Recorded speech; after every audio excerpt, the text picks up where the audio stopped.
खुसखुशीत कुरकुरीत बटी रेसिपी। चला तर मग सुरुवात करूया। या ठिकाणी मी गव्हाचं पीठ घेतले। गव्हाचं पीठ थोडं बारीक असल्यामुळे यामध्ये रवा घालायचा आहे। रवा जाडसर असेल तरीही चालेल।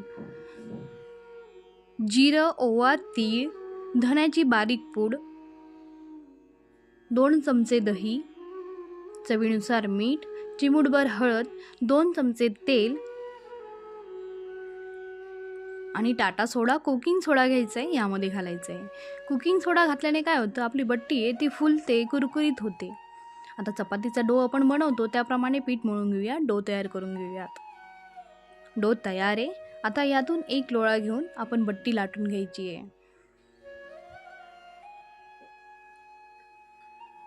चपातीसारखं आपल्याला बारीक लाटायचं आहे। जेवढी बारीक चपाती तेवढ्या लेयर व्हायला मदत होईल।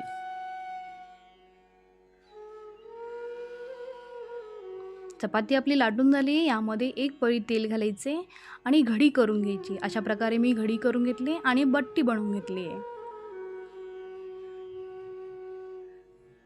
सगळ्या बट्ट्या अशाच प्रकारे मी तयार करून घेणार आहे। बट्ट्या आपल्या तयार आहेत।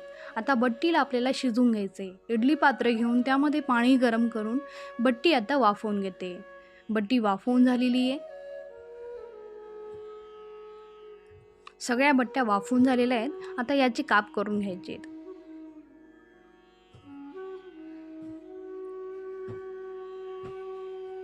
काप केल्यानंतर तुम्ही बघू शकतात की बट्टीला चांगल्या प्रकारे लेयर पडलेत। आता आपल्याला तेल गरम करून बट्ट्या डीप फ्राय करायच्या आहेत।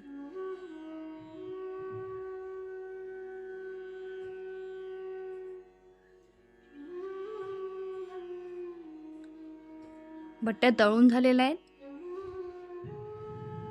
तयार आहे आपली खुसखुशीत कुरकुरीत खमंग बट्टी रेसिपी। तुम्हाला आवडल्यास नक्की लाईक करा, सबस्क्राईब करा, शेअर करा।